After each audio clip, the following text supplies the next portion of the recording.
Hello guys, welcome back to my channel. तो आज हम करेंगे क्लास 10th मैथ्स चैप्टर 3 की एक्सरसाइज 3.1 का question number 5। So question is half the perimeter of a rectangular garden whose length is 4 meter more than its width is 36 meter. Find the dimensions of the garden. तो देखिए question क्या कह रहा है कि एक रेक्टेंगुलर गार्डन है। Suppose कीजिए ये गार्डन है, इस तरह से रेक्टेंगल की शेप में गार्डन है। इसका जो पेरीमीटर है उसका जो हाफ है whose length is 4 meter more than its width is 36 metre. तो यहाँ वो क्या कह रहा है कि इस गार्डन का जो पेरीमीटर का हाफ है वो 36 मीटर है और इसकी जो लेंथ है वो इसकी विड्थ से, उसकी चौड़ाई से 4 मीटर ज्यादा है। थोड़ा कंफ्यूजिंग सा लग रहा है, डोंट वरी, करते हैं हम। हमें ना इसकी लेंथ पता है ना विड्थ पता है। Let the length of rectangular garden, हमने लेट किया कि इसकी लेंथ जो है वो कितनी है, x है। हमें पता ही नहीं है लेंथ कितनी है। ब्रेथ हमने क्या लेट की, ब्रेथ कह सकते हैं या विड्थ कह सकते हैं, y। अब पेरीमीटर क्या होता है, perimeter of rectangle, perimeter of rectangle होता है आपका 2x plus Y, 2l plus B होता है। अभी उसने क्वेश्चन में हमें दिया है हाफ द पेरीमीटर। चलिए इसका हाफ पेरीमीटर कर लेते हैं। Half perimeter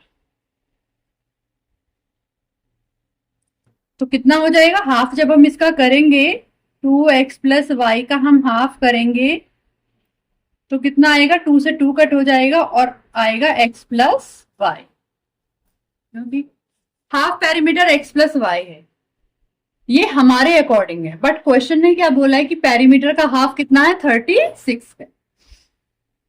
according to question जो हाफ पेरीमीटर का है वो 36 के इक्वल है। तो यहां से हमारी इक्वेशन बन गई। अब हमें तो इक्वेशन का पेयर चाहिए होता है, तो दूसरी इक्वेशन कहां से लाएंगे हम। दूसरी इक्वेशन की हिंट भी क्वेश्चन ने हमें यही दी है। क्वेश्चन ने बोला है कि जो लेंथ है, लेंथ हमारे अकॉर्डिंग x है लेंथ। क्वेश्चन ने बोला है कि लेंथ जो है वो 4 ज्यादा है, 4 मोर देन है, किससे, ब्रेथ से। यस, अभी हम x y को इधर माइनस में ले आते हैं, यहां बना लेते हैं x y को हम माइनस में ले आए और यहां पर 4, ये हमारी सेकेंड इक्वेशन।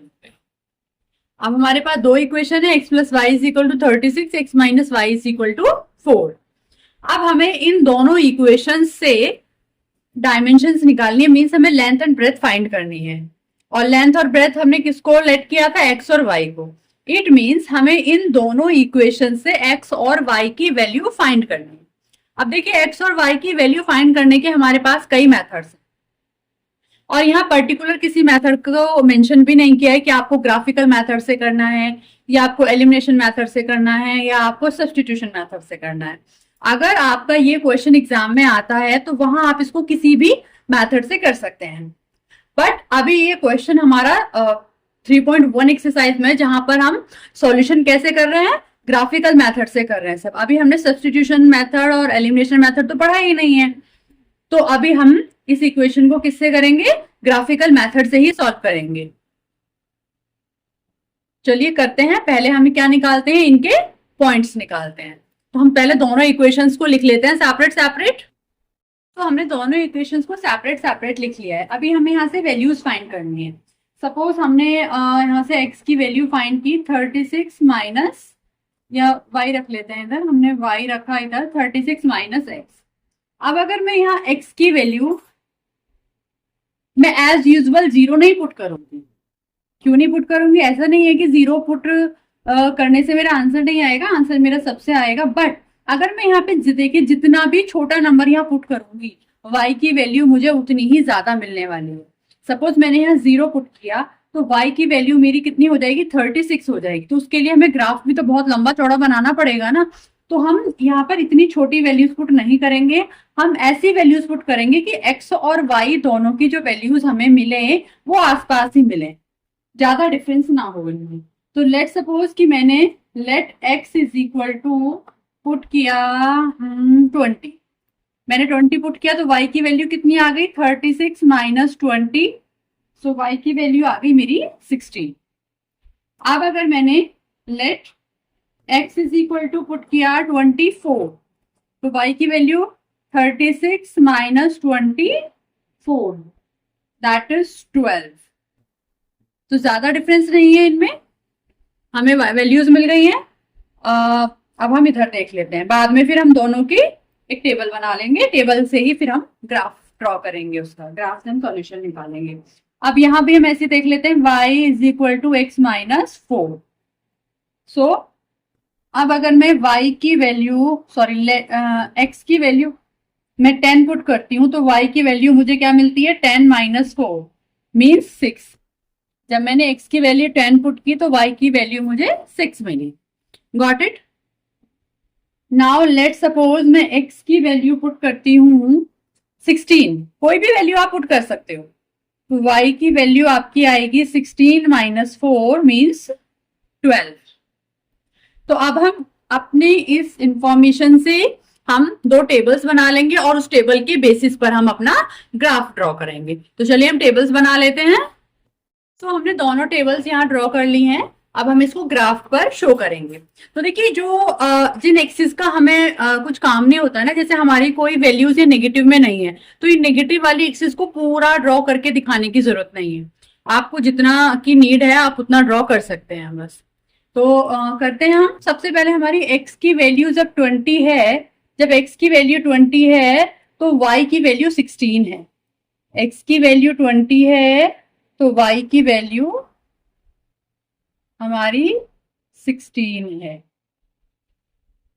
इट मीन्स ये पॉइंट है जहां पर दोनों लाइंस मिल रही हैं। नेक्स्ट, जब x की वैल्यू 24 है देन y की वैल्यू 12 है, y की वैल्यू 12 है एंड x की वैल्यू 24 है, यानी कि यहां पर हमारे दोनों पॉइंट मिल रहे हैं। तो अब हम इसको ज्वाइन कर देंगे तो हमारे इस इक्वेशन की लाइन ड्रॉ हो जाएगी। तो चलिए ज्वाइन कर लेते हैं और नेक्स्ट इक्वेशन का देखते हैं। जब x की वैल्यू 10 है तो y की वैल्यू 6 है, y की वैल्यू 6 है और x की वैल्यू हमारी 10 है, यहां पे आएगा कुछ। एंड व्हेन x की वैल्यू 16 है तो y की वैल्यू हमारी 12 ही है। तो ये हमारे ये दोनों पॉइंट्स आएंगे, तो इनको भी हम ज्वाइन कर लेते हैं। दोनों लाइंस को हमने ज्वाइन कर लिया। अब सॉल्यूशंस हमें कहां से मिलते हैं, जहां पर दोनों लाइंस एक दूसरे को कट कर रही होती हैं। तो हमारी ये दोनों लाइंस यहाँ कौन से पॉइंट पर कट कर रही है, देखिए एक्स एक्सिस पे तो है 20, इट मीन्स एक्स की वैल्यू आती है हमारी यहां से 20 एंड वाई एक्सिस पे कितना है 16, तो y की वैल्यू आती है 16। इट मीन्स लेंथ हमने x लेट की थी तो लेंथ कितनी हो गई 20 मीटर एंड वेथ हमने y लेट की थी तो वेथ हो गई हमारी 16 मीटर। आई होप सभी को क्लियर हो गया होगा। तो चलते हैं नेक्स्ट क्वेश्चन पर, क्वेश्चन नंबर 6। तो the question is given the linear equation 2x plus 3y minus 8 is equal to 0. Write another linear equation in two variables such that the geometrical representation of the pair so formed is intersecting line, parallel and coincident line. तो देखिए question ने क्या कहा है, question ने एक linear equation आपको given है, आपको एक दूसरी लीनियर इक्वेशन फॉर्म करनी है। कैसी इक्वेशन फॉर्म करनी है, फर्स्ट केस में तो इंटरसेक्टिंग लाइंस मींस हमें एक ऐसी इक्वेशन फॉर्म करनी है कि अगर हम इन दोनों लाइंस का ग्राफिकल प्रेजेंटेशन करने लगे तो हमारी इंटरसेक्टिंग लाइंस आए। एक तो इक्वेशन हमें ऐसी फॉर्म करनी है, तो चलिए सेकंड पार्ट बाद में देखते हैं, हम पहले फर्स्ट पार्ट को ही कर लेते हैं। फर्स्ट पार्ट है हमें इंटरसेक्टिंग लाइंस। Intersecting lines. अब देखिए हमें इक्वेशन क्या गिवन है, 2x प्लस 3y माइनस 8, और इंटरसेक्टिंग लाइंस के लिए क्या कंडीशन होती है, a1 upon a2 does not equal to b1 upon b2। ये हमारे a1 a2 है, तो यहाँ पर b1 b2 कुछ हमें ऐसे लेने हैं, सॉरी ये a1 है, ये b1 है, ये c1 है। अब हमें a2 b2 c2 कुछ इस तरह से लेने हैं कि रेशो जो हो इनका वो इक्वल ना आए। तो हम कैसे लिख सकते हैं, any intersecting line may be taken as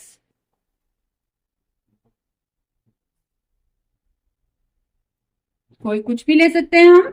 यहाँ 2 की जगह सपोज हमने 5x ले लिया, प्लस यहाँ 3 की जगह सपोज 2 ले लिया हमने, 2y, यहाँ 9 ले लिया, इज इक्वल टू 0। तो अगर हम इनका रेशो फाइंड करेंगे, यहाँ रेशो आएगा 2/5 और यहाँ रेशो आएगा 3/2। तो ये रेशो इक्वल नहीं है ना, इट मीन्स हम ये वाली इक्वेशन यहाँ पे फॉर्म कर सकते हैं। अब देखते हैं इसका सेकेंड पार्ट। Parallel lines. इस बार हमें ऐसी इक्वेशन फॉर्म करनी है कि दोनों इक्वेशंस को अगर हम ग्राफिकल रिप्रेजेंटेशन दें तो हमारी लाइंस पैरेलल आए। अब पैरेलल लाइंस के लिए क्या कंडीशन होती है, क्या होता था, हमने क्वेश्चंस किए हैं, a1 upon a2 is equal to b1 upon b2 but not equal to c1 upon c2। ये कंडीशन होती है। तो इसकी इक्वेशन हम क्या लिख सकते हैं, हमें कुछ ऐसा लेना है कि रेशो इसका और जो न्यू इक्वेशन हम फॉर्म करने वाले हैं दोनों का सेम आए, a1 a2 का और b1 b2 का। तो जब हमें रेशो सेम लाना होता है तो हम किसी भी नंबर से मल्टीप्लाई करके इक्वेशन बना लेते हैं। जैसे सपोज किया आपने इस इक्वेशन में 2 से मल्टीप्लाई किया है, सो 2 2 जा 4x प्लस 2 3 जा 6y माइनस 2 8 जा 16 इज इक्वल टू 0। अभी अगर हम इनका रेशो देखें 2/4 1/2 ही आएगा, एंड 3/6 1/2 आएगा अगेन, एंड यहां पर भी सॉरी इसका रेशो देखना है ना हमें, हाँ यहां पर भी रेशो सेम बनेगा। तो यहां पर हम नहीं ले सकते ये चीज, यहाँ पे हम कोई और डिजिट ले लेते हैं। हमने सपोज यहाँ पर ले लिया 3 ले लिया, क्योंकि हम इसको नहीं ले सकते हैं सेम, क्योंकि अगर इसको भी हम लेंगे तो यहाँ पर c1 अपॉन c2 भी फिर 1/2 ही आ रहा है, लेकिन हमें रेशो सिर्फ इन दोनों का इक्वल लाना है। तो हम यहाँ पर 4x, यहाँ पर 6y और -3, तो ये हमारी रिक्वायर्ड इक्वेशन होगी। अब इसका थर्ड पार्ट देखते हैं। Third part is coincident lines. Coincident lines के लिए हमें पता है क्या कंडीशन होती है, a1 upon a2 is equal to b1 upon b2 is equal to c1 upon c2। तो अभी हमारी गिवन इक्वेशन क्या थी, 2x plus 3y minus 8 is equal to 0। Okay, तो हमें ऐसी इक्वेशन लेनी है कि तीनों जो कांस्टेंट टर्म्स हैं उनका रेशो इक्वल आए। तो हम किसी सेम नंबर से ही इसमें मल्टीप्लाई कर सकते हैं। तो हम क्या लिख सकते हैं, 2 2 जा 4x, 3 2 जा 6y माइनस 8 2 जा 16, ये बना सकते हैं हम। आप इसको 3 से भी मल्टीप्लाई करके लिख सकते हो, 2 3 जा 6x, 3 3 जा 9y माइनस 8 3 जा 24, हम ये भी कर सकते हैं। अगर हम यहाँ इन दोनों लाइंस का रेशो निकालेंगे तो भी वही तीनों का इक्वल आएगा। यहाँ इसका और इसका, ये तो हमारी गिवन इक्वेशन थी, ये वो इक्वेशंस हैं जो हमें रिक्वायर्ड थी कोइंसिडेंट लाइंस की, जो हमें इक्वेशन फॉर्म करनी थी। हम ये वाली भी फॉर्म कर सकते हैं, हम ये वाली भी फॉर्म कर सकते हैं। तो इसके बहुत सारे आंसर्स हो सकते हैं, किस तीनों के ही बहुत सारे आंसर्स हो सकते हैं, पर्सन टू पर्सन वेरी करेंगे आंसर्स। बस हमें क्या ध्यान रखना है कि हमारी जो कंडीशन होती है वो फुलफिल होनी चाहिए। Got it? आई होप सभी को क्लियर हो गया होगा। चलते हैं नेक्स्ट क्वेश्चन पर। Question number 7 is draw the graphs of the equations x minus y plus 1 is equal to 0 and 3x plus 2y minus 12 is equal to 0 Determine the coordinates of the vertices of the triangle formed by these lines and the x-axis and shade the triangular region. तो देखिए question ने क्या बोला है कि एक equation आपको यहाँ गिवन है और एक इक्वेशन आपको यहाँ गिवन है। आपको इन दोनों इक्वेशंस का ग्राफ ड्रॉ करना है। कोई हार्ड काम नहीं है, हमने पहले भी ग्राफ ड्रॉ किए हुए हैं। अब आगे क्या करना है हमें, दो लाइंस तो देखिए हमारी इनसे ड्रॉ होंगी और एक थर्ड लाइन उसने किसको बोला है, आपकी एक्स एक्सिस को। तो उसने बोला है कि आप जब इन तीनों को ड्रॉ कर लेंगे, इट मीन्स दो को ड्रॉ कर लेंगे, थर्ड तो हमारी एक्स एक्सिस बनी होती है, तो आपको एक ट्राइंगुलर फॉर्म होगा, ट्राइंगल जैसी शेप आएगी। जब ट्राइंगल जैसी जो शेप आएगी आपको उस ट्राइंगुलर रीजन को शेड कर दें। तो सबसे पहले हम ये पहली इक्वेशन को उठाते हैं, हम इसके पॉइंट्स निकाल लेते हैं। पहले हम एक टेबल इससे बना लेते हैं, इससे भी बना लेते हैं और एक टेबल हम इससे भी बना लेते हैं। 3x plus 2y minus 12 is equal to 0। इन दोनों से हम कुछ पॉइंट्स फाइंड कर लेते हैं। जैसे y को अगर मैं इधर ले जाऊं तो y पॉजिटिव हो जाएगा और x प्लस 1। अगर मैंने यहाँ x को 0 रखा तो y की वैल्यू कितनी आ जाएगी, 1। और अगर मैं y को 0 रख दूं तो x की वैल्यू कितनी आ जाएगी, -1। तो यहां से मेरी क्या टेबल फॉर्म हो जाएगी, मैंने इजी पॉइंट लिए हैं सो दैट मुझे ग्राफ ड्रॉ करने में कोई प्रॉब्लम ना हो। मैंने एक बार x को 0 रखा, एक बार y को 0 रखा। जब x को 0 रखा था तो y की वैल्यू 1 फाइंड हुई थी, जब y को 0 रखा तो x की वैल्यू -1 फाइंड हुई थी। अब चलते हैं नेक्स्ट इक्वेशन पर, इसके पॉइंट्स हम देख लेते हैं। 3x plus 2y is equal to 12। अब क्या पॉइंट हम इसके पुट करें, सपोज मैंने x की जगह रखा 4, x की जगह मैंने 4 रखा, तो यहां से 3 into 4 plus 2y is equal to 12, 12 plus 2y is equal to 12। 12 से 12 कट, हमारी y की वैल्यू आ जाएगी 0। एंड अगर मैंने x को ही 0 रखा, x को 0 रखा तो ये तो पूरा 0 हो जाएगा और ये 2 यहाँ डिवाइड में चला जाएगा, तो y की वैल्यू आएगी 6। तो हम इसकी भी एक टेबल यहाँ पर, छोटी सी टेढ़ा हो गया, इसकी एक टेबल हम ड्रॉ कर लेते हैं।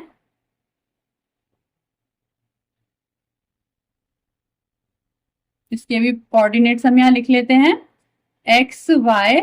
जब x को हमने 4 लिया था तो y की वैल्यू हमें 0 मिली थी, जब हमने x को 0 लिया है तो y की वैल्यू हमें 6 मिली है। अभी दोनों टेबल्स हमारी ड्रॉ हो गई हैं, तो चलिए इससे अब हम बार ग्राफ पे शो कर लेते हैं। अब हम इसको ग्राफ पे शो कर लेते हैं। तो देखिए जब x 0 है, x 0 है तो y की वैल्यू 1 है, 0 यहाँ होता है, x 0 है तो y की वैल्यू 1 है, इट मीन्स पॉइंट यहाँ आ रहा है हमारा। And when x y is equal to 0 then x is equal to -1। तो ये हमारा यहाँ पे आ, ये दोनों पॉइंट आ रहे हैं हमारे, दिस एंड दिस। तो चलिए इसको हम ज्वाइन कर लेते हैं लाइन को।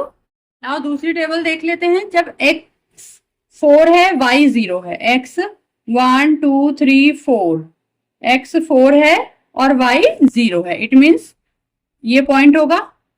एंड व्हेन x 0 है तो y 6 है, 1 2 3 4 5 6 ये। तो अब हम इन दोनों पॉइंट्स को भी ज्वाइन कर लेते हैं।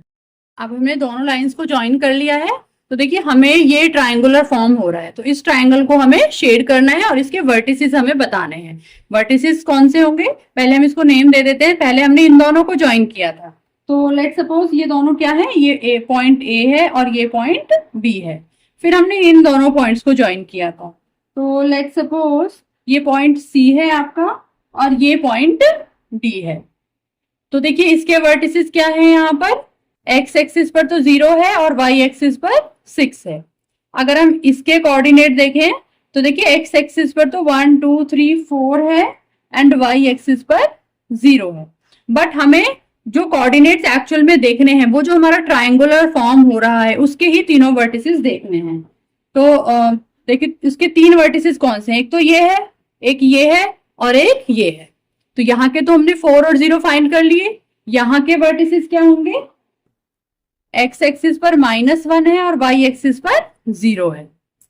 एंड यहाँ के वर्टिसेस आपके क्या होंगे, आप ये देखेंगे कि ये एक्स एक्सिस को कहाँ कट कर रहा है, आप देखेंगे इसे तो ये यहाँ एक्स एक्सिस को तो 2 पर कट करेगा एंड वाई एक्सिस को ये यहाँ 3 पर कट कर रहा है।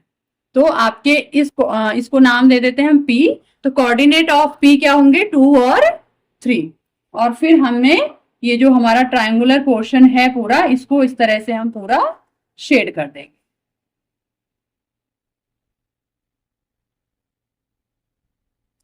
और हम इसका आंसर किस तरह से लिख देंगे,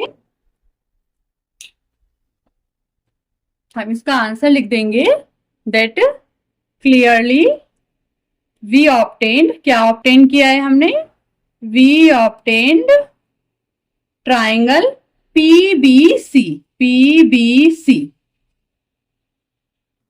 So coordinates of P point के कोऑर्डिनेट्स क्या हैं, 2 और 3 एंड B के कोऑर्डिनेट्स क्या हैं, -1 एंड 0 एंड C के कोऑर्डिनेट क्या है, 4 और 0। So this is the required answer। I hope सभी को क्लियर हो गया होगा। फिर भी अगर किसी को कोई भी प्रॉब्लम हो तो प्लीज कमेंट करके बताएं मुझे। और अगर आप एक्सरसाइज के एग्जाम्पल्स की भी वीडियोस चाहते हैं तो मैं वो भी वीडियो शेयर करूंगी, वो भी आप कमेंट कीजिए। तो अभी के लिए सिर्फ इतना ही, मिलते हैं नेक्स्ट एक्सरसाइज के साथ नेक्स्ट वीडियो में। तब तक के लिए bye bye and take care.